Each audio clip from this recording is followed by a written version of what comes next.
केंद्रीय जल शक्ति मंत्री गजेंद्र सिंह शेखावत ने कहा कि सरकारी नौकरी देकर किसी देश को विकसित नहीं बनाया जा सकता।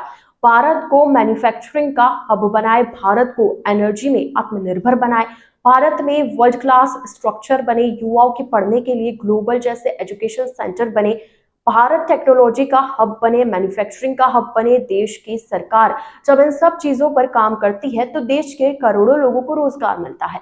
वे आज जोधपुर में मीडिया से बातचीत कर रहे थे। शेखावत ने कहा कि साल 2004 से 2014 के इस कालखंड में और भारत 6 दशक से बुनियादी सुविधाओं के लिए संघर्ष से जूझ रहा था।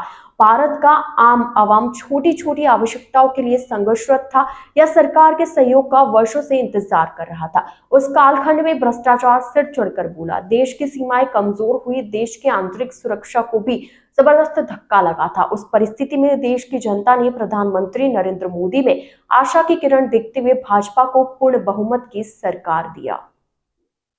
पंथी संगठनों और अन्य बाहरी और आंतरिक सुरक्षा के खतरों के खिलाफ भारत को सुरक्षित करने के लिए हम पूरी तरह से संकल्पबद्ध होकर के राम को केवल आस्था का नहीं, राष्ट्रीय चिति का विषय मानते हैं। हम सब के लिए वो आस्था का केंद्र नहीं है, हम सब के लिए विश्वास का मानबिंदु है।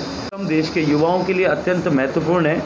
उनका विस्तार करते हुए ग्लोबल कैपेबिलिटी सेंटर्स की स्थापना करके भारत में हाई वैल्यू सर्विसेज का वैश्विक केंद्र बने और रोजगार ऐसे क्षेत्र में रोजगार का वैश्विक केंद्र बने, इस दिशा में भी हम आने वाले समय में कार्य करेंगे। भारत को विकसित बनाने के लिए आधारशिला रखने के इस चुनाव में हमने संकल्प लेते हुए कहा है कि विश्व स्तरीय इंफ्रास्ट्रक्चर भारत में बनेगा। उसके चलते हुए भारत समृद्ध होगा और भारत औद्योगिक भारत के रूप में अपनी पहचान बनाएगा।